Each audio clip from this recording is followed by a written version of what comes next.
Amen. Vous pouvez vous asseoir.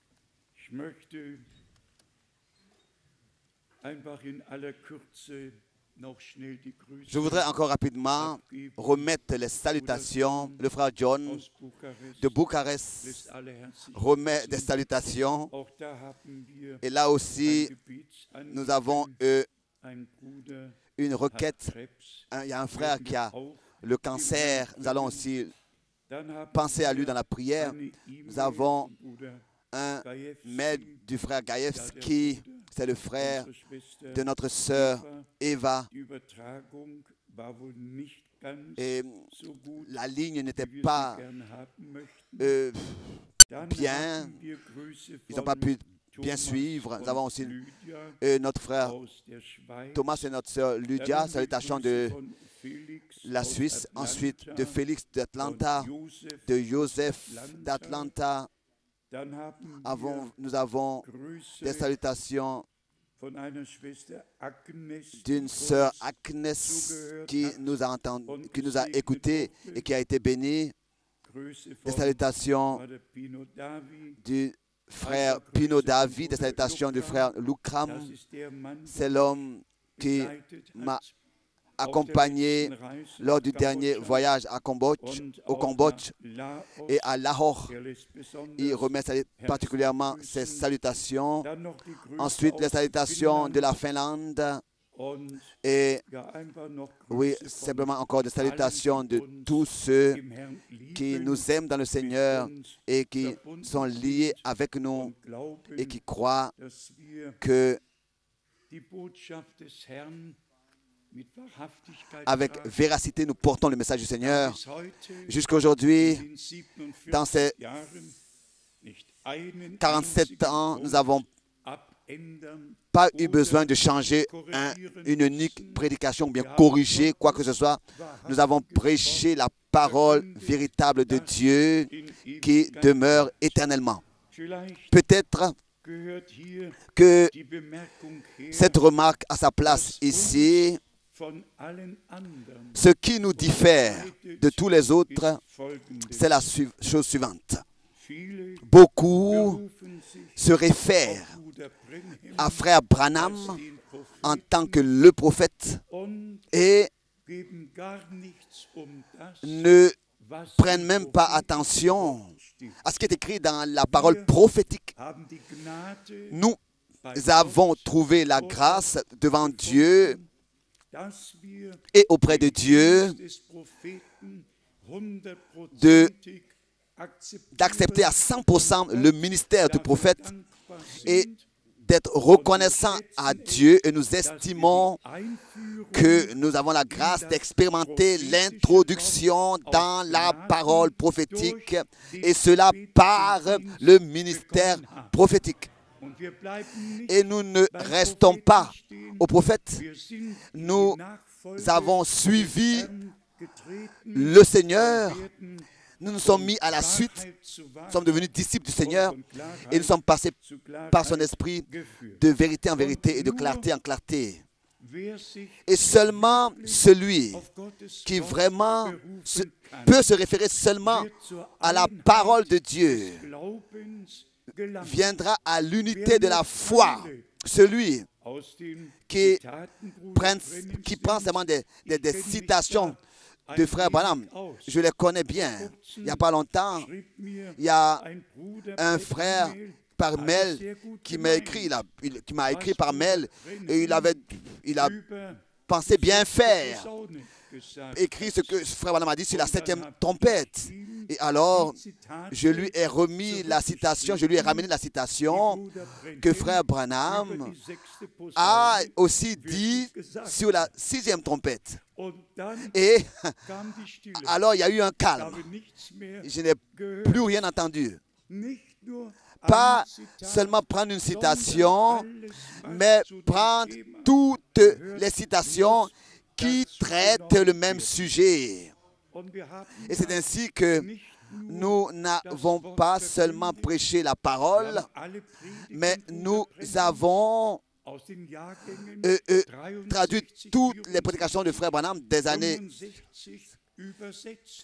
des fins de l'année 60, elles sont tous à votre disposition, 60, 75 jusqu'à 65, et tous peuvent s'approfondir dans ces prédications et recevoir l'enseignement qui est transmis. C'est ainsi que nous pouvons dire que dans la prédication, nous avons conservé une balance, un équilibre depuis le commencement, et Dieu nous conservera cet équilibre jusqu'à ce que nous passions de la foi à la vue. Maintenant encore, la remarque. Hier, dans l'offrande, il y a eu une enveloppe avec le mot Haïti, avec le mot Haïti. Tous nous savons ce qui s'est passé à Port-au-Prince et dans les environs. Nous avons déjà commencé à faire notre part, à donner notre part. Nous avons envoyé 2000 €. Nous avons ensuite envoyé encore 2000 € le dernier dimanche à Zurich. Ce sont en tout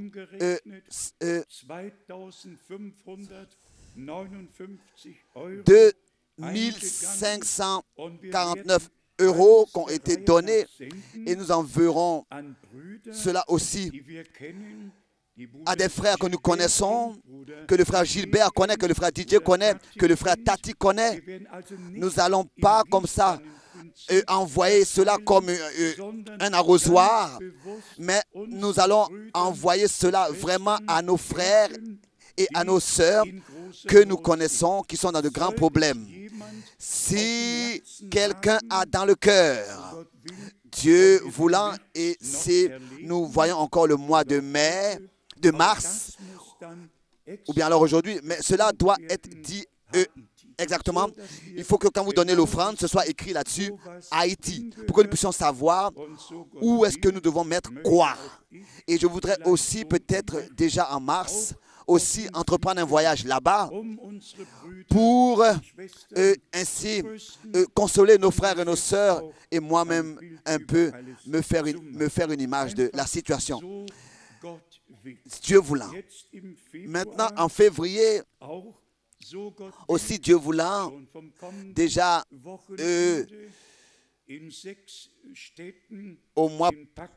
au week-end qui arrive, je serai dans 6 villes au Pakistan, en commençant avec Karachi, et la fin sera par Lahore encore, et par d'autres villes, jusqu'à Islamabad et Rawalpindi.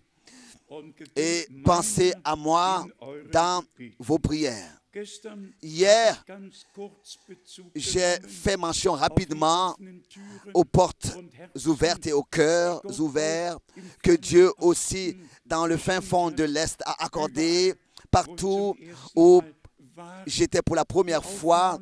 La réception était conduite par Dieu, et on ressentait exactement, est-ce qu'on est reçu, bien reçu, donc accepté, ou bien est-ce qu'on est supporté.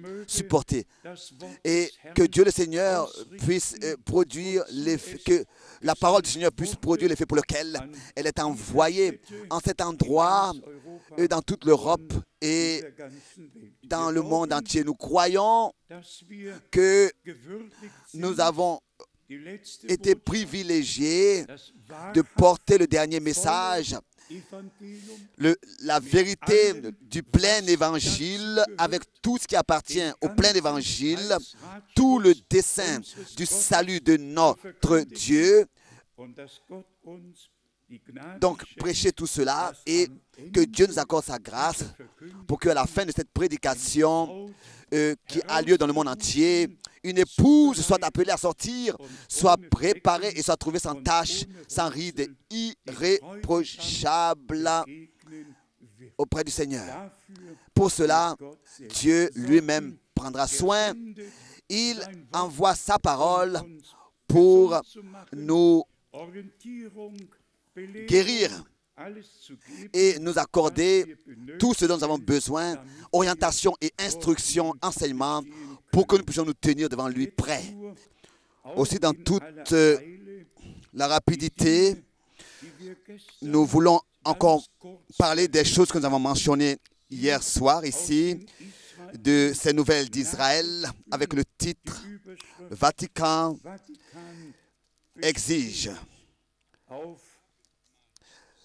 La salle du dernier souper. Et nous avons très rapidement dit, et ça nous le faisons encore maintenant. Pour nous, c'est une grande douleur et ici est le point. Le Vatican exige qu'en cet endroit, seulement la liturgie catholique ait le droit d'être pratiquée. Rien d'autre a le droit d'être fait là-bas et d'exister là-bas en dehors de la liturgie catholique. Et maintenant, imaginez-vous un peu. Nous entreprenons comme très souvent une visite dans cette salle sur la montagne de Sion et subitement, il sera prié là-bas. Sainte Mère Marie de Dieu. Alors quoi? On doit simplement dire que les choses sont arrivées à ce point, comme il est écrit, que l'abomination de la désolation sera établie là où elle ne doit pas être. Et aussi le deuxième point, c'est ce que Paolo Sconi a dit aussi maintenant dans la dernière semaine lors de sa visite à Jérusalem, que Israël appartient à l'Europe, à l'Union européenne. Et nous l'avons dit depuis l'année 31, Israël appartenait à l'Empire romain. Et c'est ainsi que tout doit revenir et être rétabli tel que c'était autrefois. Et ce qui peut encore s'ajouter et va s'ajouter, c'est le troisième point, c'est-à-dire la montagne de la maison de l'Éternel. Et ici, quand ces trois religions s'uniront, alors il y aura une chose encore qui s'ajoutera, c'est que les Juifs auront le droit de reconstruire leur temple. Et alors s'accomplira ce qui est écrit dans 2 Thessaloniciens au chapitre 2, que l'homme de péché, l'homme impie, s'assiera dans le temple de Dieu et que le Seigneur, du souffle de sa bouche, le frappera. Tout est en train de prendre forme, est en préparation déjà, et aussi en ce qui concerne ces choses, j'espère que nous le voyons. Nous sommes arrivés dans la dernière phase, qui est en relation avec Israël et donc avec Jérusalem et Rome. Et qu'est-ce qu'on devrait encore dire là-dessus? Simplement insister en disant que quand vous verrez que tout cela s'accomplit, levez vos têtes, car vous savez que votre rédemption est proche. Aussi, de ce long discours du pape dans la synagogue des Juifs à Rome, je lis simplement un passage, seulement quelques phrases. Les puissances du Troisième Reich voulaient détruire le peuple juif dans toute son entièreté, donc complètement. Pour finir, ils soient empêchés de monter et que aussi ce peuple soit détruit et son Dieu, qui autrefois avait appelé Abraham et qui avait parlé sur la montagne de Sinaï et qui avait établi et qui a établi les frontières des hommes sur terre et leur droit de vivre. Et ensuite, il y a quelque chose de particulier qui suit. Comment est-ce que je peux rappeler la mémoire des Juifs romains qui, d'une manière cruelle, ont été pris de leur maison, amenés à Auschwitz et mis à mort là-bas. Ce que ce pape n'a pas dit dans son discours, c'est que Pie XII a regardé de la fenêtre à cette époque, en juillet 1944, alors que les derniers Juifs de Rome ont été transportés. Et ce que ce pape dans son discours maintenant n'a pas dit, c'est qu'à l'époque, l'Église catholique avait persécuté les Juifs pendant 1000 ans. Depuis la première croisade, 1095 jusqu'à 1292, 22 millions de Juifs ont été mis à mort. Ça n'avait pas d'importance qui est-ce qu'ils étaient. Et ce qu'il n'a pas dit, c'est que Hitler, Himmler et Streicheltröbel, tous ces gens étaient des catholiques purs. Et il y a beaucoup de choses qu'il n'a pas dit. Il a, comme pour dire, séduit les Juifs et les a attirés à sa suite. Mais, bien-aimés frères et sœurs, nous sommes remplis de douleur. Nous ne portons pas un jugement. Et il est encore écrit dans 2 Corinthiens, au chapitre 3, que le voile est sur eux et que c'est seulement en Jésus-Christ qu'il sera ôté. Et ensuite, nous sommes de nouveau à cette expression merveilleuse, la grâce. Le frère Kupfer m'a mis une parole dans le cœur d'Hébreux, d'Éphésiens chapitre 2. Éphésiens chapitre 2. Ici, il est écrit au verset 8. Éphésiens chapitre 2, au verset 8.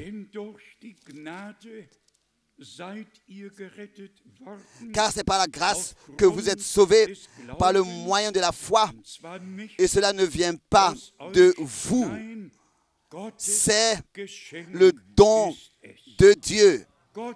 C'est le don de Dieu. Il y a quelques années ou bien quelques mois, nous avons ici lu ce verset où Paul avait, n'est-ce pas, commencé ses épîtres et terminé toutes ses épîtres avec le mot grâce et miséricorde, paix, et avait souhaité la bénédiction de la grâce. Tout est grâce. Et de ce que nous ayons la possibilité de croire, comme le dit les Écritures, pas seulement de croire, mais de croire comme le dit les Écritures. Ça, c'est la grâce. Et d'accepter la parole. Ça, c'est la grâce de Dieu. Et aussi, encore cela peut-être, mais seulement pour orientation. Parce que, justement, que cela ait sa place ici, jugez-vous vous-même. Mais il s'agit de la messe apportée en latin qui, jusqu'à l'année 65, dans toutes les messes catholiques, à chaque vendredi de Pâques a été faite en latin, dans laquelle les Juifs ont été désignés comme criminels, comme ceux qui ont tué Christ, et en tant que des gens pour qui on doit prier pour que Dieu leur ouvre les yeux. Ils ont simplement, comme ça, mis le peuple d'Israël de côté, et ils ont dit, l'Église est l'Israël spirituel. Et nous remarquons que ce pape-là est l'homme qui veut de nouveau réinstituer la messe en latin et qui, de nouveau encore, pour dire, veut encore mettre dans la bouche de tous ceux-là qui, le vendredi de Pâques, ouvrent leur bouche, il veut encore mettre toutes ces pensées-là contre les Juifs. Et nous voyons que tout est en train de se manifester en compromis. Et nous sommes en train d'observer ces choses. Nous n'avons pas la possibilité de changer quoi que ce soit, mais que Dieu soit remercié qui nous a ouvert les yeux. Et que réellement, dans toutes ces choses, nous avons la grâce de voir clairement les accusations disant que les Juifs ont tué Christ. Ce n'est pas vrai. Les Juifs l'ont condamné. Nous ne voulons pas que celui-ci règne sur nous. Mais ce sont 4 soldats romains qui l'ont crucifié. Et dans les Saintes Écritures, vous pouvez le lire. Actes des Apôtres, chapitre 2. Actes des Apôtres, chapitre 2, il est écrit, et jusqu'aujourd'hui, encore les Juifs sont le peuple de la loi, et tous les autres peuples sont ceux qui sont sans la loi, donc les impies. Actes des Apôtres, chapitre 2, au verset 22 jusqu'au verset 24, il est écrit, hommes israélites, écoutez ces paroles. Jésus de Nazareth, cet homme à qui Dieu a rendu témoignage devant vous par les miracles, les prodiges et les signes.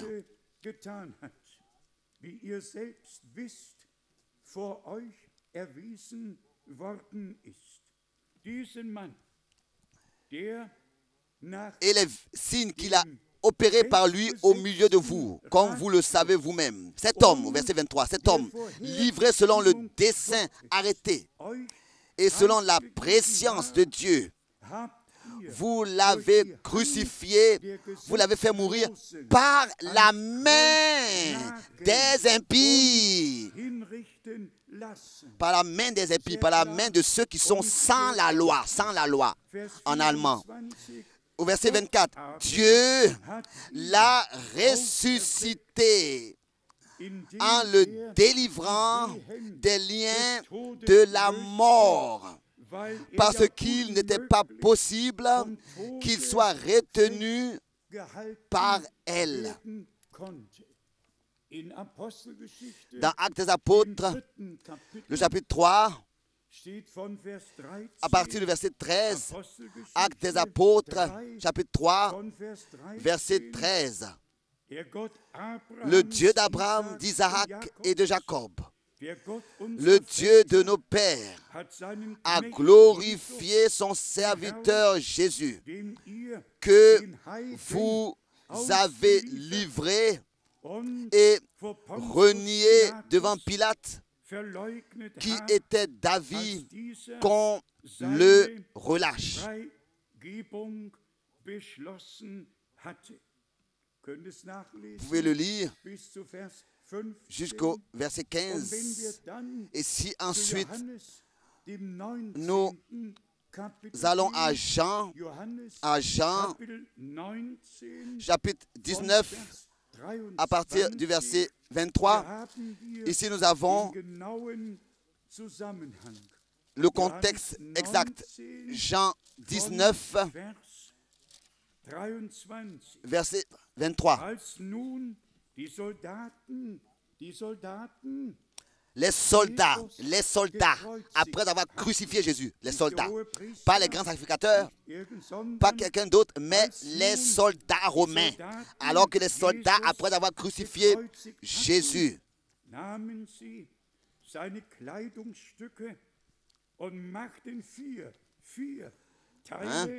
et ils en firent 4 parts, une pour chaque soldat. Ils prirent aussi sa tunique qui était sans couture, d'un seul tissu depuis le haut jusqu'en bas. Et ils dirent entre eux. C'est vraiment merveilleux que tout soit écrit. Et nous pouvons, en ce qui concerne tout ce que les papes ont dit sur les Juifs, nous le savons. Nous pourrons ici le dire. Et cela peut être dit à chaque fois, que ce soit Irénéus, que ce soit Augustin, que ce soit Athanasius, qui que ce soit de ces pères de l'Église. Tous haïssaient les Juifs. Tous ont maudit les Juifs, les ont condamnés, les traités, les ont désignés de cochons et de toutes sortes de noms. Et c'est-à-dire dans le temps, dans l'époque justement, alors qu'ils étaient en train, c'était justement ces gens-là qui étaient en train d'inventer la Trinité et de la faire devenir un dogme. Il faut que cela soit dit. Le dogme n'est pas biblique, ce n'est pas biblique du tout. Mais Revenons à ce que nous avons considéré hier. Dieu a un chemin avec l'Église. Et il ne peut pas non plus, il n'est pas venu pour sauver une nation. Il est venu pour sauver tous ceux qui croiraient, qui croient, que ce soit d'Israël ou alors aussi des nations. Lisons ici dans Romains, il nous est clairement dit, et je voudrais aussi encore le répéter ici, comme nous pouvons être reconnaissants que Dieu pouvait utiliser les apôtres pour exposer tout ce qui appartient au dessein du salut. Nous n'étions pas présents alors que Pierre tenait de longues prédications. Nous n'étions pas présents, nous n'étions pas là alors que Paul avait parlé jusqu'à minuit, jusqu'à ce que quelqu'un se soit endormi et tomba de la fenêtre. Mais ce dont nous avions besoin, ce que nous devions savoir, ça, Dieu nous l'a transmis par les Écritures, par sa grâce. Il a laissé écrire cela dans toutes les différentes épîtres qui ont été adressées aux églises. Je suis convaincu que si Paul, par exemple, écrirait aujourd'hui, alors ça aurait été la même chose que ce qu'il a écrit autrefois, c'est-à-dire sous la conduite du Saint-Esprit. Et ce que Pierre autrefois a prêché et a écrit, il le dirait aujourd'hui encore. Ce serait aujourd'hui encore la même chose. Lisons dans Romains, le chapitre 9, d'abord, verset 14. Romains, chapitre 9, verset 14. Que dirons-nous donc?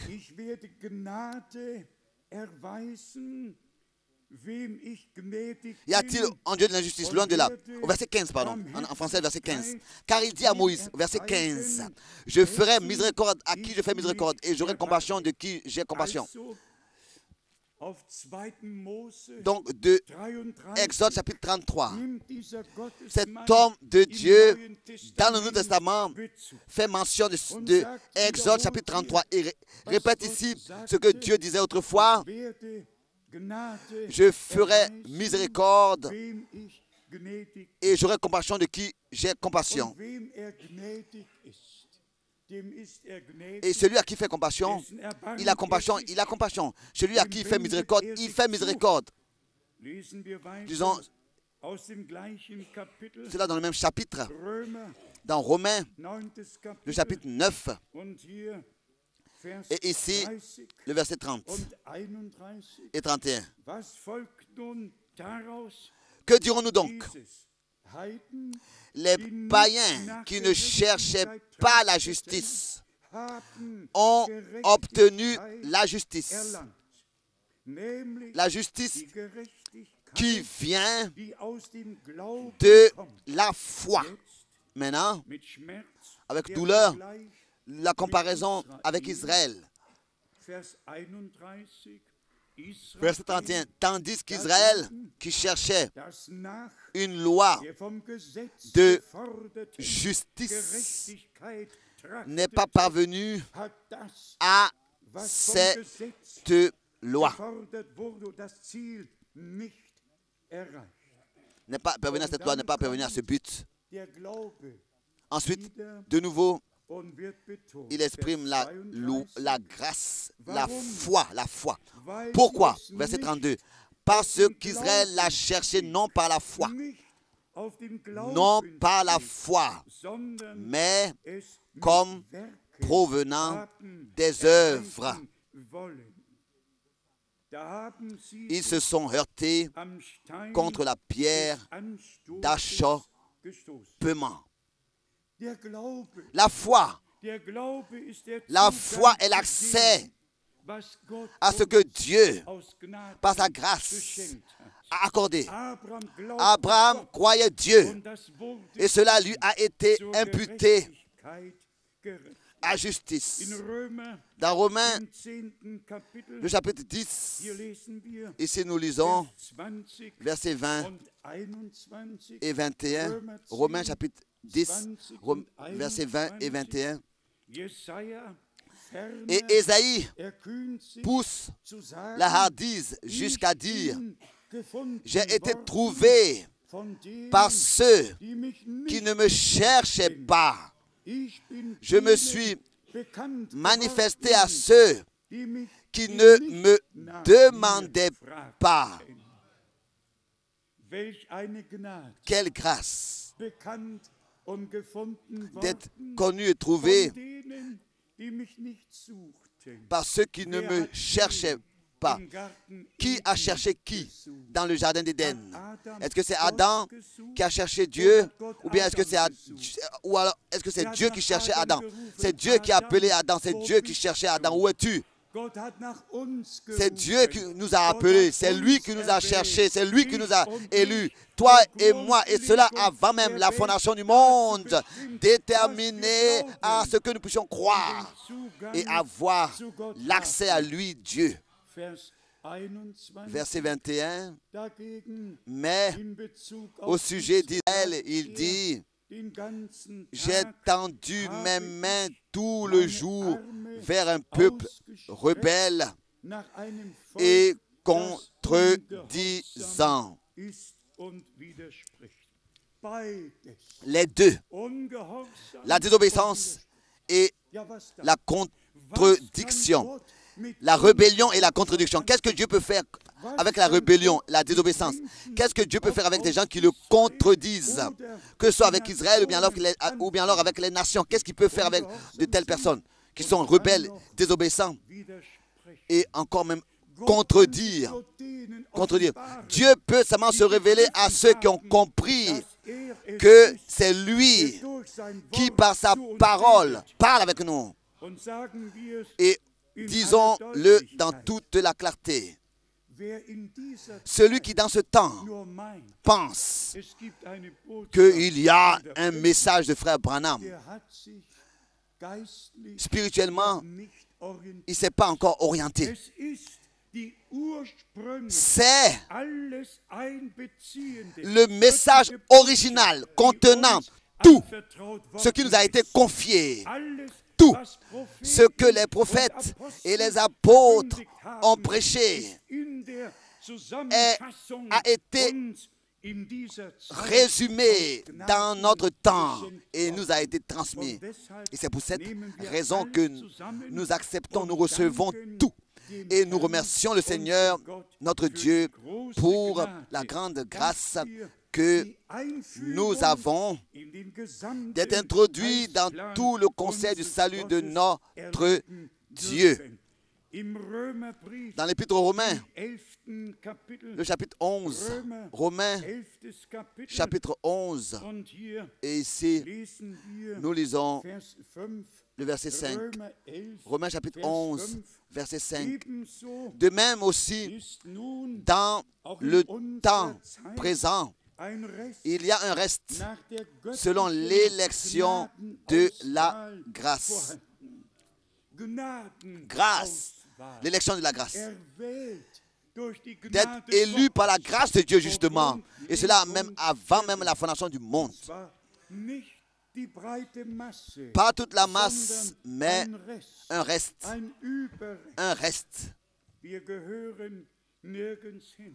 Nous n'avons pas de place dans ce monde, dans aucune dénomination, dans aucune église. Nous n'avons pas de place dans les dénominations. Mais notre place est dans l'église du Dieu vivant. Parce que nous avons trouvé grâce devant Dieu. Ensuite, au verset 6 et 7. Or, si c'est par grâce, ce n'est plus par la grâce et par les œuvres, C'est par la grâce. Aussi, c'est par la grâce que nous avons été mis à part. Ce n'est plus par les œuvres. C'est par la grâce que nous pouvons écouter la parole et nous laisser séparer, mettre à part selon la parole de l'Écriture. Vous, mon Dieu, vous, mon peuple, mettez-vous à part, séparez-vous. Ici en allemand, c'est écrit, or si c'est par grâce que nous avons été mis à part, ce n'est plus donc par les œuvres. Et c'est par la grâce et par la foi. Ensuite, verset 7. Quoi donc? Ce qu'Israël cherche, il ne l'a pas obtenu. Écoutez bien, s'il vous plaît. Il n'a pas obtenu dans son entièreté. Mais les élus l'ont obtenu. Tandis que les autres ont été endurcis. Ça, c'est le modèle pour tous les peuples, pour toutes les nations, sur toute la terre. Pas toute la Suisse, pas toute l'Allemagne, pas tout un pays, non. Mais les élus dans tous ces différents pays-là sont appelés à sortir par Dieu lui-même. Et c'est en cela que la grâce de notre Dieu est manifestée, que tous les autres ne peuvent même pas comprendre, si ce n'est qu'ils ont reçu cette grâce. Nous pourrions encore lire beaucoup de versets bibliques qui parlent de ce que Dieu fait grâce, fait miséricorde à qui il veut, et que sa miséricorde et sa compassion vraiment conduit à ce que nous ne restions pas dans nos propres œuvres, dans nos propres affaires, mais que nous soyons conduits dans ce que Dieu a préparé pour nous. Et ensuite, il ouvre aussi l'intelligence pour les Écritures. Nous pourrions et nous voulons aujourd'hui encore une fois tourner un regard à hier et lire quelques versets bibliques, c'est-à-dire aussi seulement à cause de ce que nous voulons nous représenter devant les yeux, que pour Dieu il s'agit de ce que son Église et son peuple, dans l'harmonie, puissent vivre. Dans le couple, dans la famille, dans le domaine terrestre et dans le domaine spirituel.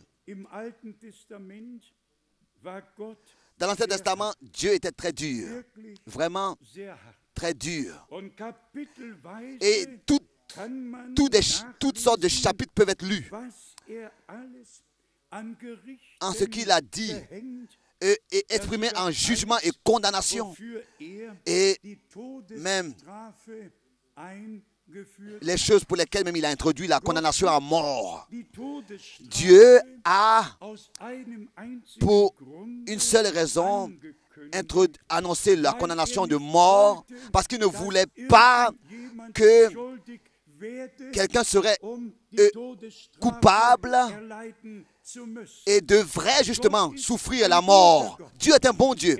Il a dit, il voulait justement épargner toute l'humanité, et particulièrement son peuple, de la mort. Mais de nouveau, nous sommes arrivés dans ce point seulement celui qui croit Dieu et qui se soumet à sa parole et qui la met en pratique, ce que Dieu exige et a exigé, c'est celui-là qui sera béni par Dieu. Je lis encore quelques versets dans Lévitique, chapitre 19. Lévitique, chapitre 19, verset 19. Vous observez mes lois. Vous observerez mes lois. Tu n'accoupleras point des bestiaux de deux espèces différentes. Tu n'ensemenceras point ton champ de deux espèces de semences. Et tu ne porteras pas un vêtement tissé de deux espèces de fils.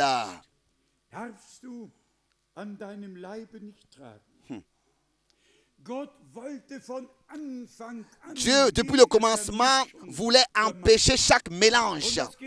Et cela nous ramène au jardin d'Éden. Alors que la première séduction a eu lieu et que deux sortes de semences sont apparues en Caïn et en Abel.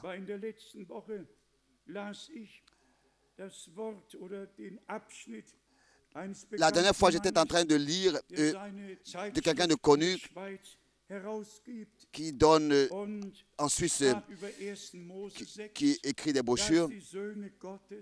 Et il disait que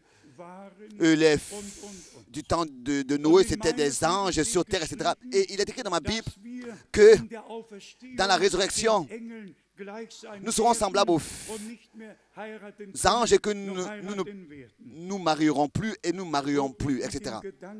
Je pense à lui écrire et j'ai entendu cette parole, ça ne servira à rien. Des personnes écrivent et disent ce qu'ils veulent, disant que du temps de Noé, ces fils de Dieu, c'était les anges. Non, nous repartons la parole de Dieu et comprenons qu'il y a eu deux lignes depuis le commencement, deux lignées, les uns de Caïn et les autres de Seth. Les autres c'était des enfants d'hommes et les autres c'était des fils de Dieu. Et ensuite vint le mélange et Dieu a décidé que la fin de toute chair vienne. Repartons à Lévitique chapitre 20. Ici, à partir du verset 7, il est écrit, Lévitique 20, verset 7. Vous vous sanctifierez et vous serez saints, car je suis l'Éternel, votre Dieu. Vous observerez mes lois et vous les mettrez en pratique. Je suis l'Éternel qui vous sanctifie. Ensuite, suit donc la liste de tous les cas. Au verset 9, si un homme quelconque maudit son père ou sa mère, au verset 10 déjà, si un homme commet un adultère avec une femme mariée, condamnation à mort, puni de mort, au verset 11. Tout cela sont punis de mort. Tout partout, à partir du verset 9, partout, punis de mort, punis de mort, punis de mort. Mais si Dieu fait grâce à son peuple, alors on ne transgressera pas ces choses, on ne commettra pas adultère, on ne fera pas ces choses justement. Je vous pose la question, est-ce que c'est difficile pour nous de mettre en pratique ces paroles-là, de les vivre? Non, pas du tout. Non. Pourquoi? Mais Dieu voulait, comme je l'ai déjà dit, il a exprimé la condamnation de mort pour que personne ne se rende coupable de ses péchés. C'est pour cette raison qu'il a annoncé déjà à l'avance la punition que cela commettrait. Si ces lois-là sont transgressées, cette personne devra souffrir la mort. Mais qu'est-ce que Dieu voulait en disant cela? Il voulait que les familles et que le couple, que tous puissent vivre en paix, dans l'harmonie, dans l'union, et qu'il n'y ait pas de querelles et de désunion et de désordre. C'est pour cette raison qu'il a transcrit toutes ces lois. Et dans le Nouveau Testament, nous pouvons vivre ces choses, vivre cela. Pourquoi? Repartons à Romains, le chapitre 13. Justement parce que notre foi, notre vie de foi est fondée dans l'amour. Romains, chapitre 13. Ici, Paul a résumé et nous dit les choses suivantes. Romains, chapitre 13. Ici, ce sont les versets, Romains chapitre 13, versets 8 et 10. Ne devez rien à personne, si ce n'est de vous aimer les uns les autres. Car celui qui aime les autres a accompli la loi. Tout ce que Dieu a ordonné et a interdit dans la loi est mis en pratique par l'amour qui est déversé par le Saint-Esprit dans nos cœurs. On n'a plus besoin de menacer. Tu n'as pas le droit, tu n'as pas le droit. Pourquoi? Je n'ai même pas besoin de faire quoi que ce soit. Ensuite, ici, il est écrit au verset 9, en effet, les commandements, tu ne commettras point d'adultère, tu ne tueras point, tu ne déroberas point, tu ne convoiteras point. Et ce qu'il peut encore y avoir se résume dans cette parole. Tu aimeras ton prochain comme toi-même.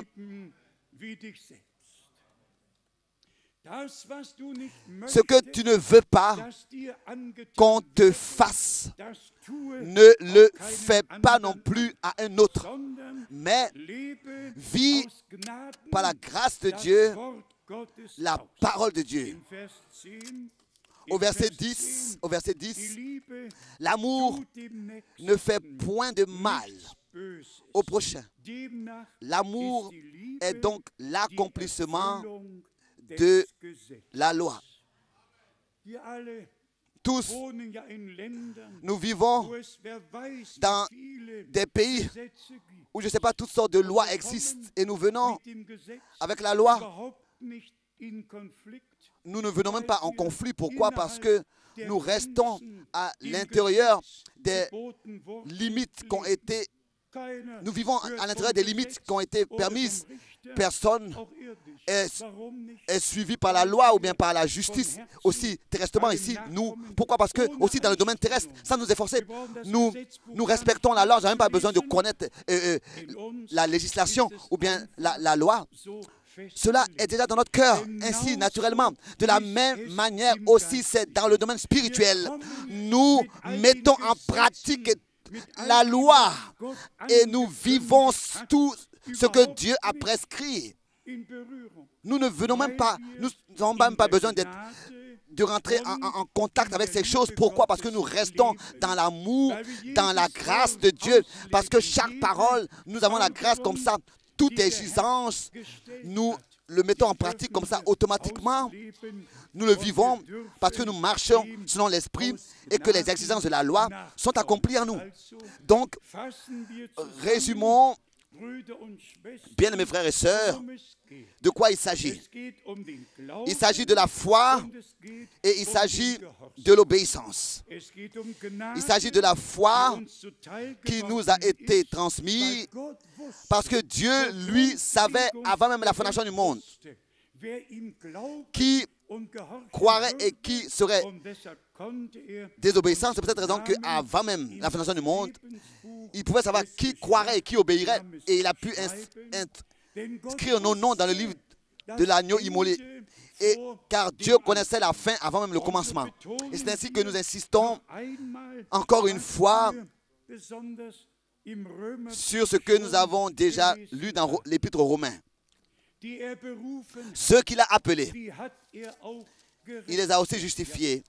Oui, nous pouvons même l'ouvrir et encore une fois le lire dans Romains, le chapitre 8, à partir du verset 28, 29, 30. Nous savons. Est-ce que tu le sais aussi? Est-ce que tu le sais aussi? Ici, il est écrit, nous savons du reste que toute chose concourt au bien de ceux qui aiment Dieu.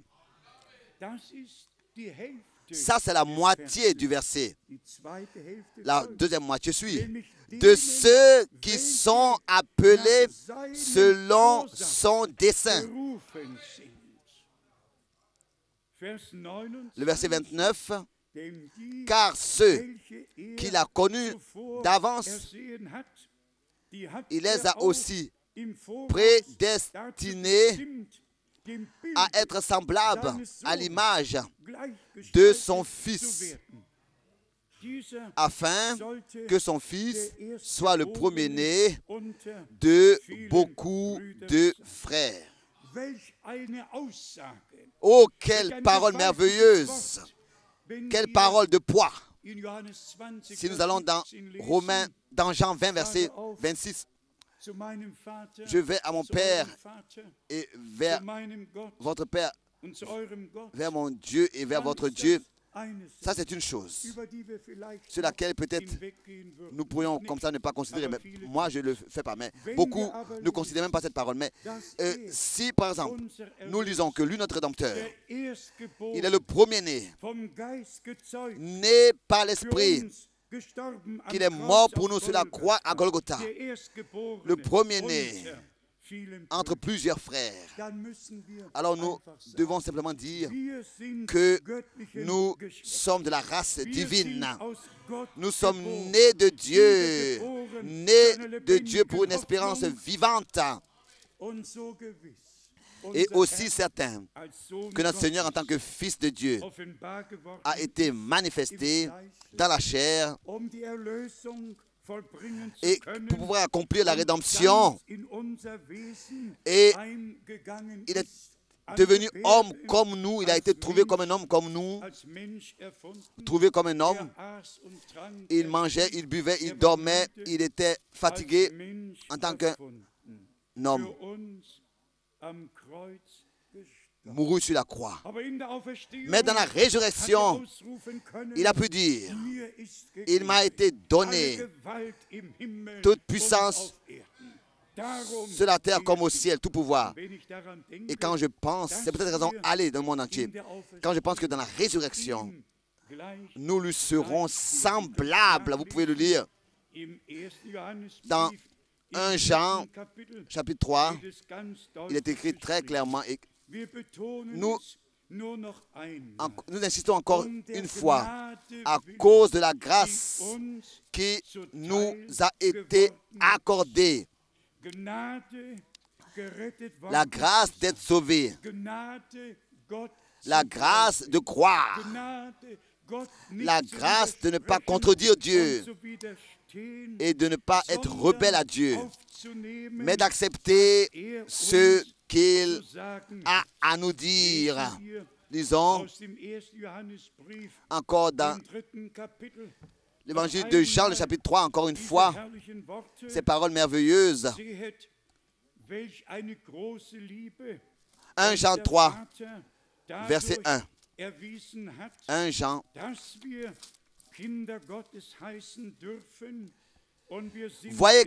Voyez quel amour le Père nous a témoigné pour que nous soyons appelés enfants de Dieu. Et nous le sommes. Si le monde ne nous connaît pas, c'est qu'il ne l'a pas connu.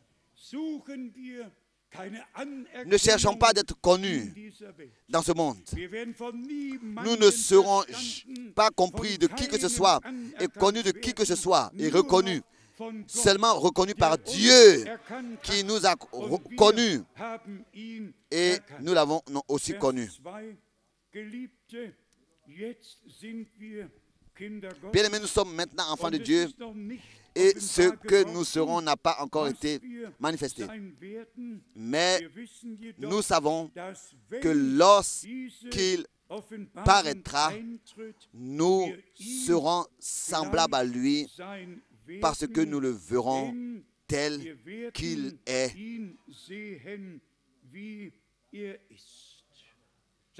Dites Amen à cela. Ainsi s'intitule la promesse et c'est ainsi que ce sera. Si des frères prétendent le Seigneur est déjà venu et beaucoup d'autres le prétendent, alors nous disons ouvertement et clairement que si notre Seigneur revient, alors les morts en Christ ressusciteront premièrement et nous qui sommes restés vivants, nous serons transformés et en même temps, nous serons enlevés et nous rencontrerons le Seigneur dans les airs. Je peux bien me rappeler, parce que j'étais le traducteur, les frères voulaient exprimer leurs idées, particulièrement notre frère en Virginie, et il disait simplement, oui, mais nous vivons déjà, nous sommes déjà enlevés, nous vivons déjà nous sommes déjà dans les airs, nous vivons dans les airs. J'ai dit, toi et moi, non. Toi et moi, nous sommes encore à Jetsonsburg et pas encore dans les airs. Nous ne vivons pas dans les airs, nous ne sommes pas encore dans les airs. Nous sommes ici sur terre, avec les deux pieds. Mais il y en a qui vivent dans leur fantaisie. Nous vivons dans la réalité divine. Et encore, laissez-moi insister là-dessus. La grâce, c'est la réalité de Dieu révélée dans notre vie. Si nous avons trouvé grâce devant Dieu, alors il nous laisse maintenant connaître ses voies, ses desseins. Et pour être exact, ses desseins, ses voies au singulier, sa voie, son chemin au singulier avec l'Église. Et il dit, ceci est le chemin, marchez-y. On peut le lire dans le prophète Jérémie, chapitre 6, et dans d'autres versets, je crois au verset 16. À chaque fois, il faut que cela soit dit de nouveau. Celui qui, dans ce temps, est croyant de manière biblique et a trouvé grâce auprès de Dieu, il croit ce qui est écrit dans Malachie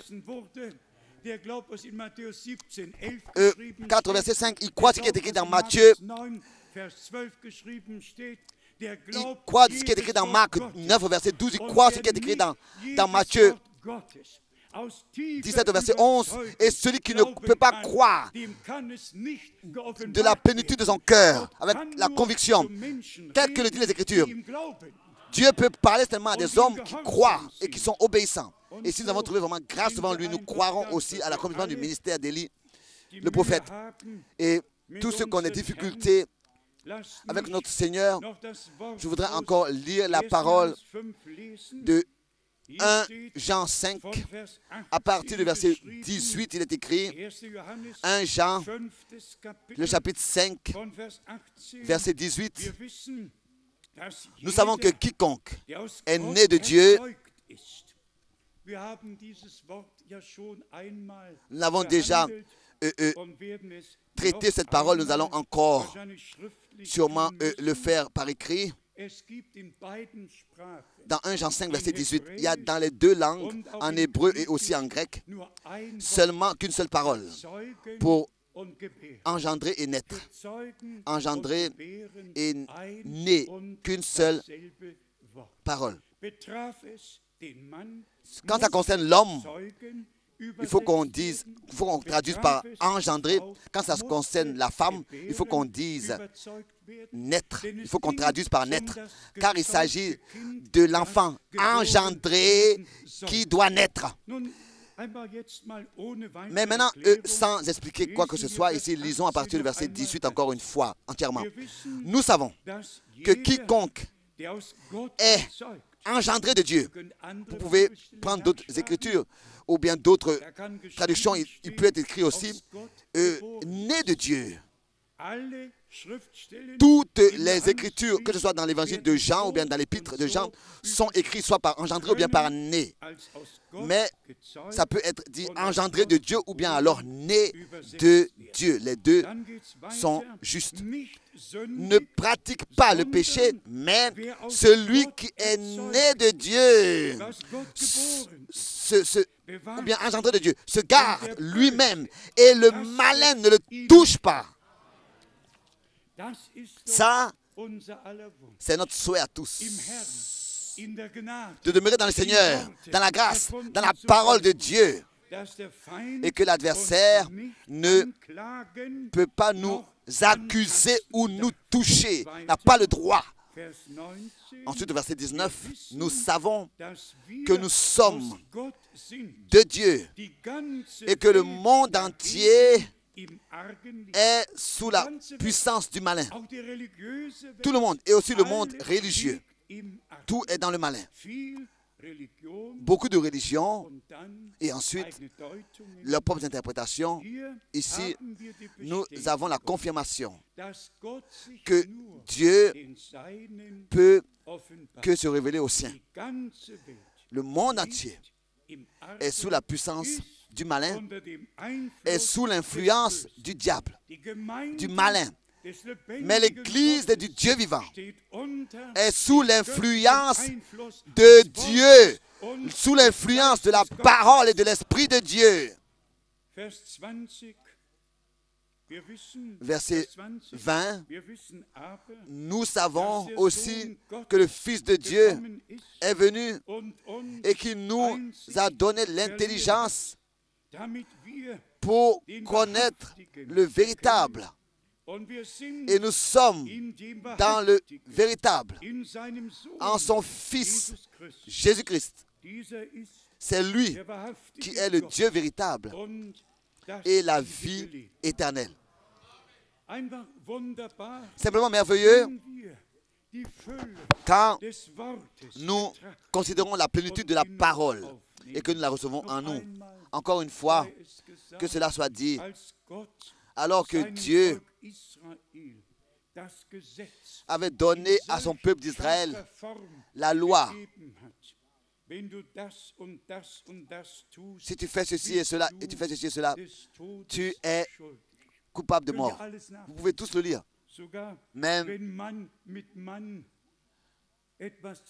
si des hommes et des hommes avaient une relation, ils devaient être punis de mort, punis à mort. Tout ce qui a dérangé l'ordre de Dieu devait être puni de mort. Ouais, donc puni de mort, ôté de la vie. Mais Dieu ne voulait pas qu'un unique souffre la punition de mort, la condamnation de mort.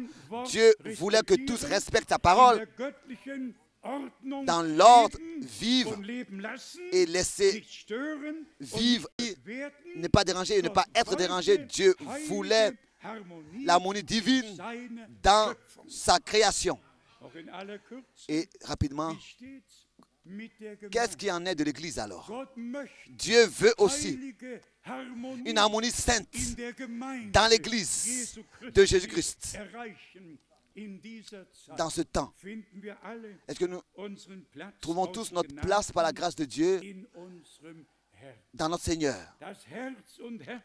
Que nous soyons unis cœur par cœur, dans le cœur de Dieu, se reposer et trouver la paix. Et que à Dieu notre Seigneur, que nous puissions aimer notre Dieu le Seigneur et vivre sa parole, et que nous puissions nous aimer les uns les autres comme il nous a aimés et être prêts à laisser notre vie pour les frères. Que Dieu dans l'Église puisse établir cet ordre divin, comme elle était au commencement, par sa grâce, qui puisse rétablir cela.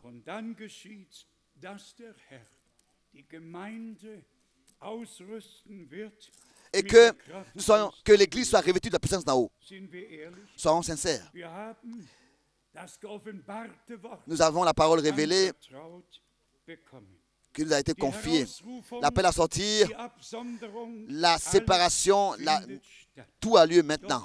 Mais maintenant, comme nous l'avons aussi vu, ou déjà terrestrement avec Jérusalem, avec Rome et avec tout, la dernière phase est en train d'être introduite. Alors, est en train de prendre forme. Alors, la question à poser est comment est proche l'enlèvement. Et nous devons aussi, par la grâce de Dieu, revenir au Seigneur.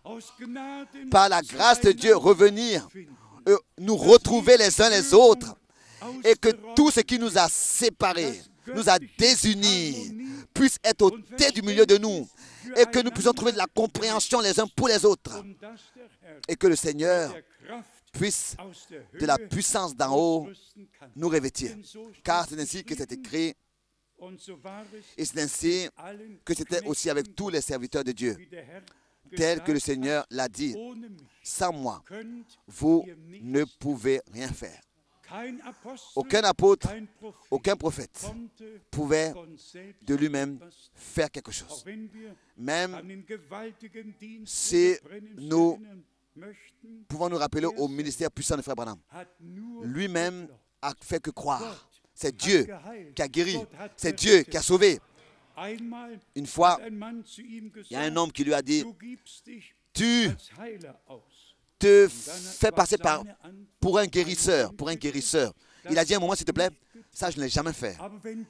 Mais si toi, tu crois, et bien si toi tu prêches, est-ce que chez toi tu prêches le salut de l'âme? Est-ce que tu es un sauveur? Et si tu prêches la guérison du corps, est-ce que tu es un guérisseur? Ou bien est-ce que c'est Jésus-Christ qui est les deux, le Sauveur et celui qui guérit? Et c'est ainsi que nous sommes simplement reconnaissants à Dieu pour la sobriété. Et notre Seigneur disait, sans moi, vous ne pouvez rien faire. Et c'est peut-être raison qu'il puisse trouver et accorder sa grâce. Je suis convaincu que rapidement, bientôt, nous allons expérimenter de grandes choses avec Dieu. Il nous conduit de tous les peuples, les langues et les nations ensemble. Il nous réunit, il nous rassemble pour manifester sa puissance, sa gloire et ainsi accomplir les dernières promesses et nous couronner de grâce et de miséricorde. À la fin de la prédication du dernier message, l'épouse Église sera lavée dans le sang de l'agneau et elle sera parfaite. Ce ne sont pas des œuvres sur lesquelles nous pourrions donc nous imaginer d'être quoi que ce soit, mais je loue la grâce merveilleuse qui m'a sauvé, moi pécheur, qui m'a trouvé moi pécheur. Tout est par la grâce de Dieu et encore une fois la grâce de Dieu. Le Seigneur, le Dieu Tout-Puissant, qu'il bénisse son peuple dans toutes les langues, dans toutes les nations, et qu'il nous accorde le temps de sa visitation. Comme nous l'avons lu, au commencement, il y avait un reste. À la fin, il y a aussi un reste. Et la partie élue forme ce reste. Et nous avons la grâce d'appartenir à ce reste. Remercions Dieu aujourd'hui pour la grâce, pour l'élection, pour tout ce qu'il nous a accordé. Nous avons assez de raisons et assez de raisons, oui, de louer et remercier le Seigneur de tout notre cœur. Nos têtes, courbons nos têtes devant le Dieu du ciel qui a parlé avec nous. Et nous sommes maintenant devant lui, il est devant chacun et nous avons à répondre à cette question. Est-ce que nous sommes prêts à le croire? Lui qui nous a révélé sa parole, descendant fraîchement de son trône. Et bien, mes frères et sœurs, c'est devenu une réalité. Chaque parole qui est prêchée est révélée par le Saint-Esprit et cela pendant la prédication à chacun individuellement par le Saint-Esprit. On n'a pas besoin de recevoir des cours particuliers. Tout est parfait. Sous la prédication et par la prédication, Dieu parle directement avec nous. Il n'y a aucune rébellion, aucune contradiction, mais un oui et un amen à ce que Dieu a dit. Je fais confiance au Seigneur de ce que aussi, ce qui est écrit dans l'Ancien Testament, toutes les prescriptions et les interdictions, et que nous puissions comprendre. Nous pouvons comprendre que Dieu a des pensées de paix avec son peuple. Il voulait que tout se passe dans l'harmonie avec lui et les uns avec les autres, aussi sur cette terre, mais seulement en relation avec lui. Nous avons la possibilité, aussi les uns avec les autres, de mettre sa parole en pratique, de la vivre. Et à cela, Dieu nous a accordé sa grâce. Et comme nous l'avons lu,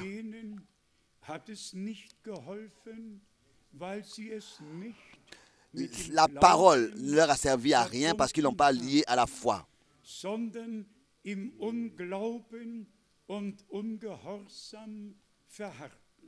Mais ils ont persévéré dans la désobéissance et dans l'incrédulité. Mais ceux à qui le Seigneur a pu révéler sa parole, il leur a fait grâce. Et aussi dans ce temps, il ne s'agit pas seulement de lire des versets bibliques, le verset biblique qui dit, par exemple, celui qui croit, comme dit l'Écriture, mais dans la réalité de croire, comme le dit les Écritures, dans la réalité de croire, comme le dit et ce qu'a dit les Écritures, c'est-à-dire chaque verset, dans chaque chapitre, nous voulons le laisser tel qu'il est écrit et croire tel qu'il est écrit. Ça, c'est la grande grâce que Dieu nous a accordée. Et je dis simplement que tous ceux, je revendique que tous ceux qui croient la parole de Dieu dans ce temps soient bénis par Dieu et qui reçoivent l'orientation et la révélation de Dieu, le Seigneur lui-même. Pas seulement celui qui prêche la parole, mais Dieu qui lui révèle sa parole et la vivifie. Dieu a toujours utilisé les bouches des hommes pour parler et pour adresser sa parole à son peuple par la prédication. Aujourd'hui, cela a lieu aussi parmi nous et dans le monde entier. Que nous transmettons la parole de Dieu, le dessein de Dieu, avec la véracité, et cela dans toute sa plénitude. Nous prêchons la parole de Dieu. Et que celui qui a des oreilles, il entende ce que l'Esprit dit à l'Église. Et seulement ceux qui croient et qui font confiance au Seigneur, ont la possibilité d'être prêts quand le Seigneur reviendra en tant qu'époux pour prendre les siens auprès de lui. Et aussi en ce qui concerne ces choses, nous avons déjà eu à parler de ça et à écrire là-dessus. Quand il s'agit de l'épouse, alors il vient en tant qu'époux. Quand il vient pour s'asseoir sur le trône de sa gloire et que tous les peuples, les nations seront rassemblés devant lui, il vient en tant que fils de l'homme et parle en tant que roi à ceux qui entreront dans la gloire. Je me réjouis sur chaque parole de Dieu, sur chaque verset, sur tout ce qui est écrit. Et tous nous remercions Dieu. Je répète encore une fois, qui nous a fait grâce, qui dans son conseil du salut, dans son dessein du salut nous a introduit la grâce de pouvoir croire, comme le disent les Écritures. Les chemins de Dieu, particulièrement ce dernier parcours du chemin avec l'Église, c'est une grande grâce. Et ce chemin-là nous conduit au but. Nous voulons maintenant les uns avec les autres, les uns pour les autres, prier et croire que Dieu, dans son Église, achèvera son œuvre.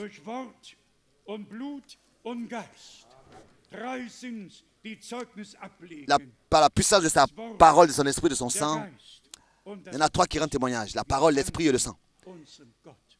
Ces trois sont en action dans l'Église. Et ainsi, nous demandons que notre frère Schmidt vienne et tous nous prions à haute voix comme lui et nous remercions le Seigneur. Alléluia.